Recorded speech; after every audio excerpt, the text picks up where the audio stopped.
Por supuesto que voy a invitarlos a reflexionar unos minutos cuando comenzamos este programa, como siempre, porque no es normal lo que pasa en la Argentina. Bueno, nada es normal de lo que nos ocurre.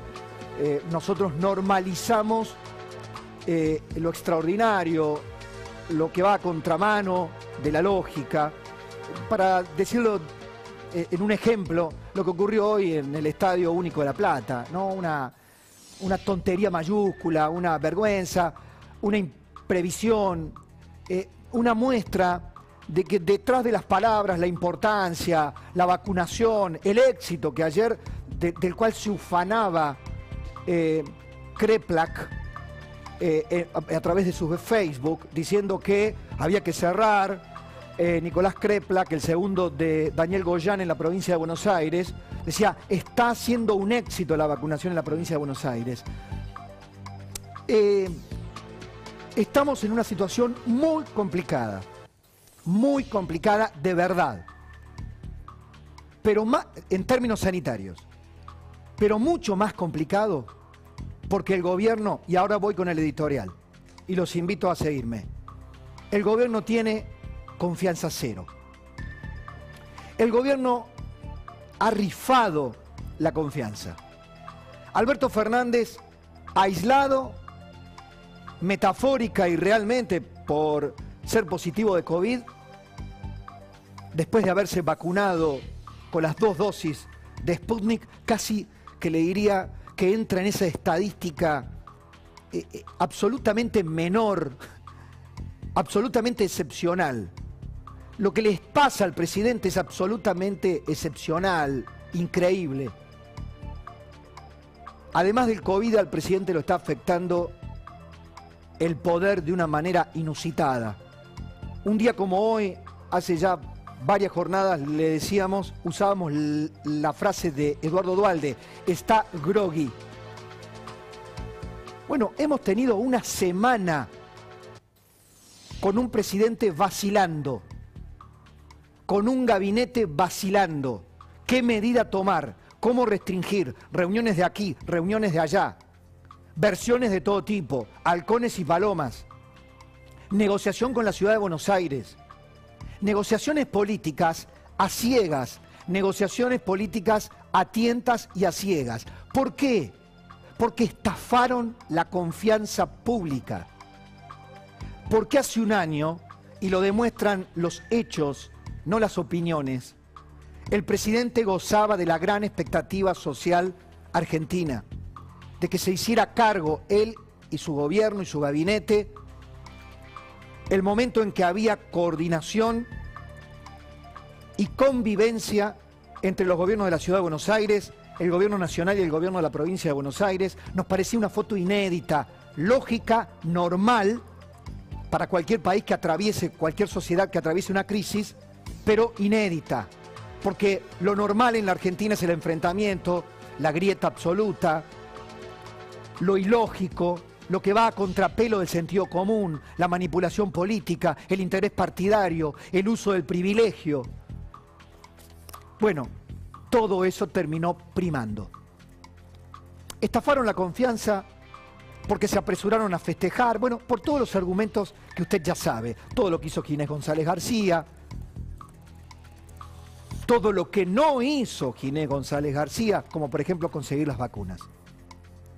Sometieron a la sociedad a una cuarentena inexplicablemente prolongada. Destruyeron la economía con aquella famosa dicotomía entre la vida, que eran la salud, y la muerte, que era la economía, o aquellos que pedían libertad. Libertad responsable. Algo que no es un eslogan, se aplicó de alguna manera en otros países. Fue un poco el emblema político, el conceptual del presidente de la calle en Uruguay. Libertad responsable. Acá no, acá control duro y puro, que tuvo una consecuencia desastrosa para la economía, desastrosa, y también para la salud, porque no tuvo esa cuarentena eterna que se iba prolongando, reciclando, cada fecha límite en un nuevo periodo, no tuvo el resultado sanitario esperado. Contrafácticamente dicen, hubiera habido muchos más muertos. No, 56.000 muertos, lugar 13 entre contagios y fallecidos a nivel mundial, y una economía destruida. Bueno, esa confianza, ya ese resultado, luego se vio agravado por otros hechos. Con la llegada de las vacunas, primero la promesa, el matiz ideológico, la búsqueda errática, las negociaciones poco claras, la elección poco clara de las vacunas. ¿Quién? Oxford, AstraZeneca, Hugo Sigman, Pfizer no, y todo lo que rodeó al ida y vuelta de las vacunas terminó desembocando en una frustración. AstraZeneca no llegó, tuvo complicaciones mundiales, la Sputnik empezó a correrse el velo y se dio cuenta que Rusia primero no publicaba los papeles, gran debate nacional, papeles sí, papeles no, creo o no creo, la grieta destruyendo lo poquito que había de posibilidad en ese momento. Finalmente se publicaron tardíamente en The Lancet y empezaron a llegar las vacunas, pero el 10% de lo que había prometido. Bueno, toda esta secuencia y el vacunatorio VIP, con el cual inauguramos de alguna manera, a la vuelta de las vacaciones, el año. Los privilegios, el desparpajo de la militancia camporista, descubrir que habían omitido en las intendencias los lugares de vacunación tradicionales, en lugar de reproducir con la vacuna aquel clima de consenso, de convivencia política de los primeros tiempos, cuando la sociedad acompañaba, no, prefirieron hacer política chiquita, barata, torpe, uso político de la mercancía que se llamaron las vacunas, mercancía electoral, mercancía política. Tomaron las vacunas como mercancía electoral. Montaron vacunatorios paralelos. Hasta el día de ayer, hasta el día de hoy, cuando el intendente que hablaba con nosotros ayer, Julio Garro de La Plata, cuando vio que un cartel decía a los que se tenían que vacunar en el Estadio Único o en las carpas montadas allí, que por el partido River Atlético de Tucumán no se iban a poder vacunar y que se prorrogaba para el sábado, dijo, vengan que hay una sala de vacunación, una salita de vacunación acá nomás, a unas pocas cuadras. No quisieron. Después del escándalo que se armó con los medios, ¿cuáles son las prioridades de la provincia de Buenos Aires? Que quiere cerrar todo. Si cancela la vacunación por un partido de fútbol, rápidamente recogieron la piola y habilitaron, y la gente desconcertada, que no sabía, le hacían a una señora mayor, ¿y usted por qué vino? Y porque nadie sabía muy bien qué pasaba, vinimos por las dudas. Y la señora se logró vacunar, porque después del bochorno volvieron sobre sus pasos y abrieron el vacunatorio. Un ejemplo. Eso estalla la confianza. Ni hablar de los test, que para peor, el gobierno parece negar hasta la realidad misma de países que vienen demostrando con datos que testear masivamente es una de las formas de acompañar las restricciones. Acá, ¿qué te van a hacer? Te van a restringir horarios, va a pasar, hoy se decreta, pero además debe pasar porque hay que frenarlo de alguna manera, hay que frenar esta curva empinada de alguna manera, porque le ha ocurrido simétricamente a otros países del mundo, pero otros estados han acompañado el pedido de restricción con el ejemplo, aún con errores, correcciones que son lógicos. Nadie ha tenido el manual perfecto para administrar una crisis inédita, pero han sabido hacer lo mínimo indispensable. Te voy a dar un ejemplo. Las colas de gente testeándose o tratando de testearse 2, 3 horas en los hospitales de la ciudad de Buenos Aires estallados. Esta mañana Fernán Quirós admitió, se están dirigiendo mal a los lugares. Acá deberían estar los que tienen síntomas, acá los que tienen por contacto estrecho. Bueno, es un pandemonium, es un desquicio. La gente no sabe, la gente va a lo primero que tiene a mano, vienen de la provincia de Buenos Aires. Los medios kirchneristas apuntan solo a los hospitales porteños, ignorando lo que ocurre en los otros hospitales del otro lado de la General Paz, donde la situación es igual. Pero este aquí lo incomprensible. Y le juro, con la producción hemos tratado de llegar hasta Carla Bisotti. Y si no es ella la que se digne a hablar con nosotros, cualquiera de su segunda línea, si nos están viendo, le pido por favor, con respeto, trato de preguntar por qué el Ministerio de Salud tomó la decisión de, me niegan que se haya descentralizado, que esto ocurre desde el principio, las provincias son las encargadas de comprar los insumos para testear, la nación le da refuerzos en dinero, pero luego los municipios, cuando ese dinero aparentemente no está, tienen que hacerse cargo de sus propios test. ¿No debería ser una política pública, de salud pública, para tener datos fehacientes, allí sí centralizados, un tablero de control para manejar, para saber dónde está el virus, dónde están los lugares con mayor positividad? No, las estadísticas argentinas son basura. Mire, estos 11.059 contagios que dice el GRAF, más los 22.000 que acabamos de conocer, son basura. Y desafío a cualquier infectólogo, a cualquier ministro de salud, a que defienda estas cifras como fehacientes. Primero, porque la positividad sigue siendo del 30%. Entonces, ese récord de 22.039 casos es un parámetro solo indicativo, para nada real. Los casos reales pueden ser 2 o 3 veces más. Pero además, esa cifra no responden a los testeos de ayer. Dicen, porque así lo plantea la información oficial, que responde a las últimas 24 horas. No es cierto. Los 20.000 de ayer, si me pueden dar, señor director, acá está, perfecto. Acá está, nota de Pablo Sigal, que es uno de los periodistas, uno de los tantos, de los medios escritos, que siguen con rigurosidad las estadísticas.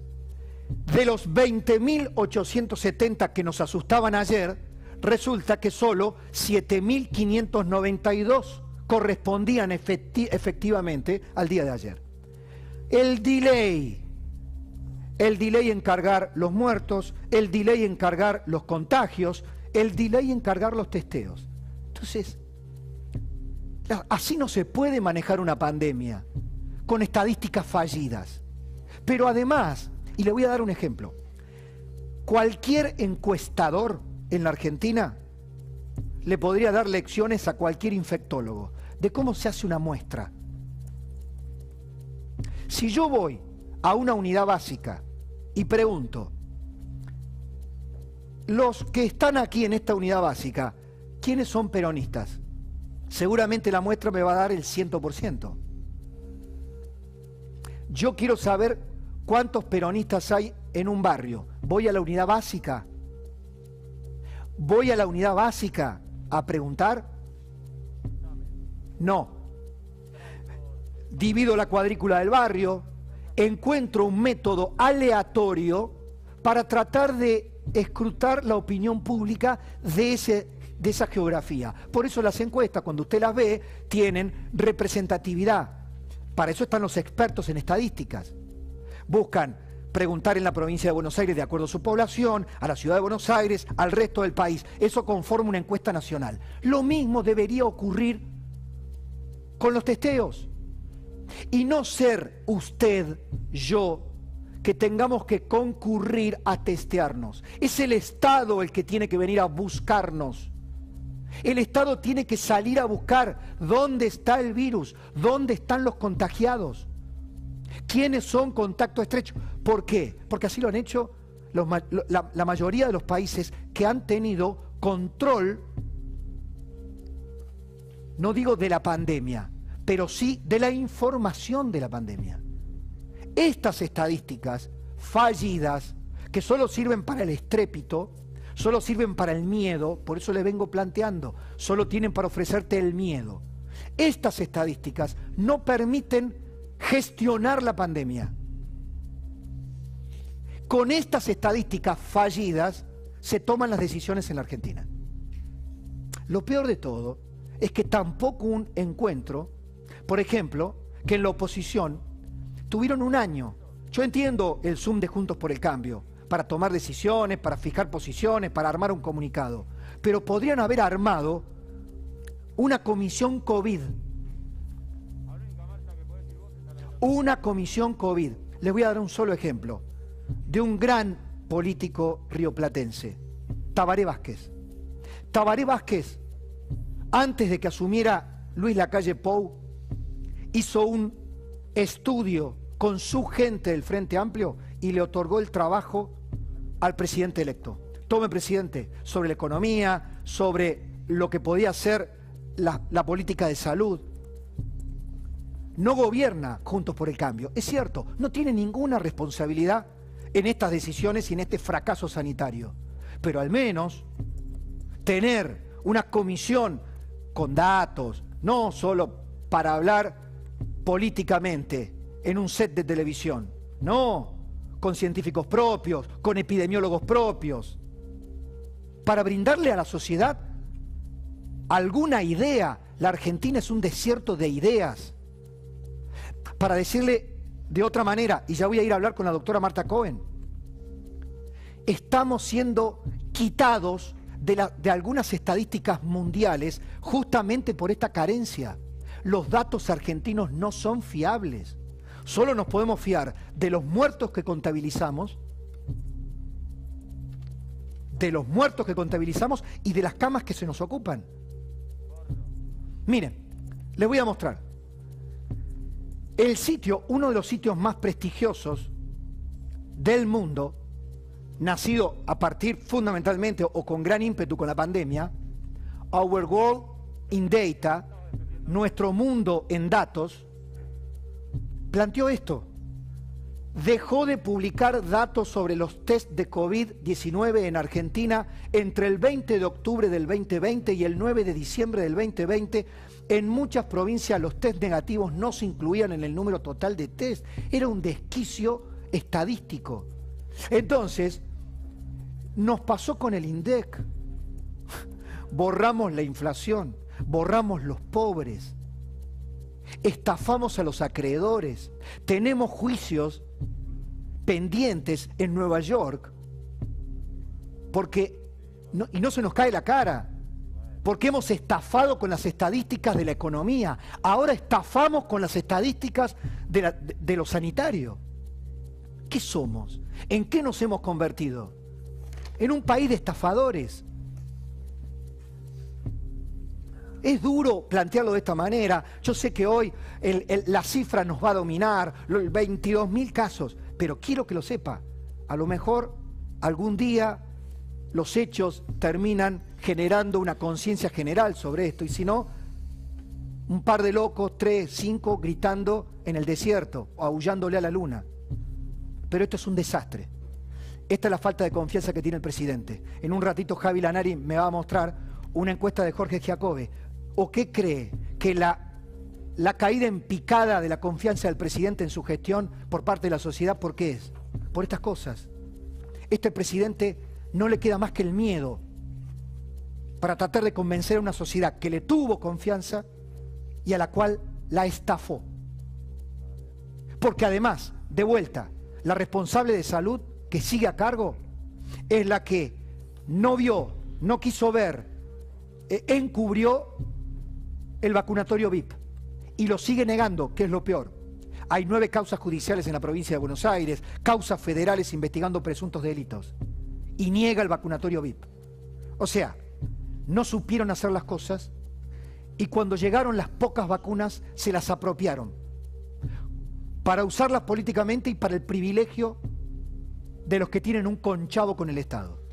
Ya está. solo nos queda la intemperie.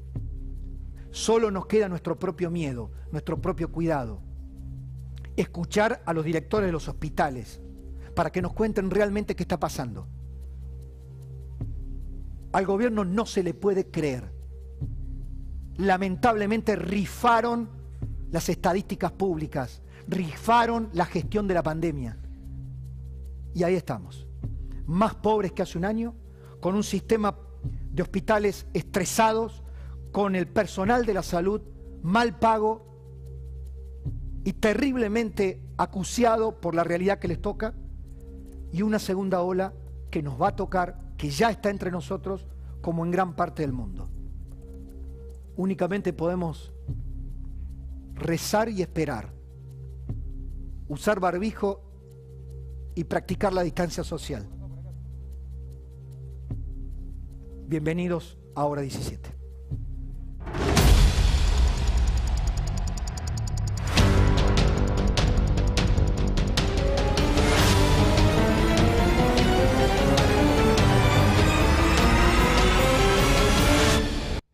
Vamos ya con Diego Lewen a la Quinta de Olivos. ¿Qué está pasando ahí, Diego? ¿Qué se sabe? ¿Cómo te va? Buenas tardes. Buenas tardes, ¿cómo estás, Pablo? Bueno, aquí es donde el presidente de la Nación, Alberto Fernández, ha terminado de grabar el mensaje con las nuevas restricciones que va a tener ante esta nueva ola de contagios de COVID-19 que ha subido mucho, ustedes lo estaban contando, más de 22.000 casos en el día de hoy. Este mensaje que fue grabado va a ser emitido alrededor de las 19 horas, eso me lo acaban de confirmar recién. Y con respecto a las restricciones y a los anuncios buenos, bueno, un poco ya lo vienen charlando a lo largo de la programación, pero tiene que ver con restringir la circulación nocturna. Esto va a quedar a cargo de cada uno de los jefes distritales o de los gobernadores. Resta saber el horario en que van a tener que cerrar los restaurantes, si va a ser a las 22, a las 23 o a las 24. A mí me dicen que en la provincia de Buenos Aires, de acuerdo a la cantidad de contagios que tenga cada distrito, va a ser el horario de cierre que van a tener. Los distritos que están un poco más holgados con los casos, puede que cierren a las 24 horas, mientras que los distritos más complicados van a tener que cerrar a las 22 horas. El transporte público va a ser para... Diego, sí. Es decir, que le van a dar algún margen a los intendentes para que puedan establecer esos criterios. Exactamente, exactamente. La idea es esa, eso me dicen a mí desde la provincia de Buenos Aires, que va a quedar a criterio de cada uno de ellos, obviamente por una cuestión también política que tiene que ver con que en la ciudad de Buenos Aires hay ciertas restricciones que no quiere hacer porque las ve inviables y dicen que no influyen en la cantidad de contagios, sobre todo en lo que tiene que ver con la circulación nocturna, ¿no? Ya lo vienen diciendo las autoridades porteñas. También hay que estar atentos qué va a pasar con los gimnasios, que estuvieron mucho tiempo sin abrir. Posiblemente los que tengan un espacio al aire libre puedan seguir abiertos y los que tienen espacio cerrado tengan que cerrar por algún tiempo. Esto es a confirmar bien, sobre todo el tiempo. Hay que ver también con el tema de los cultos, las iglesias y los templos van a tener que volver a cerrar, sus fieles no van a poder ir a celebraciones. ¿Qué va a pasar con los clubes? Hay muchas cosas que hay que tener en cuenta. Por ejemplo, ¿qué va a pasar con los clubes en la provincia de Buenos Aires? La práctica de las inferiores de fútbol, más allá de lo que sabemos, Diego, de la fase 1, la vuelta a fase 1 en el fútbol profesional, ¿qué va a pasar con los clubes en general, que hacen diferentes prácticas al aire libre? Si va a haber una diferenciación entre la práctica en lugares cerrados, aire libre, qué va a estar permitido a lo largo del día. Hacen falta muchos detalles, porque hemos estado una semana de zozobra, digamos, una semana de incertidumbre, con especulaciones. Bueno, esperemos que se puedan saldar en este día. Esperemos que sí, esperemos que sí. El mensaje ya fue grabado, todavía no me dicen de cuánto es la duración. Confirmado que quien va a hablar es el presidente de la Nación, Alberto Fernández, y bueno, resta esperar porque hay muchísima expectativa también en lo que tiene que ver a la economía, ¿no? ¿Qué va a pasar con los restaurantes? Finalmente, ¿a qué hora van a cerrar? ¿Va a haber transporte a la noche o no? Digo, hay mucha incertidumbre y sobre todo muchísima ansiedad por parte de quienes forman la parte económica del país, ¿no? Quieren saber cómo van a seguir funcionando y tengo entendido que entrará en vigencia el viernes a las 0 horas, esto significa el jueves a la noche. Bien, Diego, excelente. Por supuesto, prioridad para vos si hay alguna otra información desde allí, desde la Quinta de Olivos.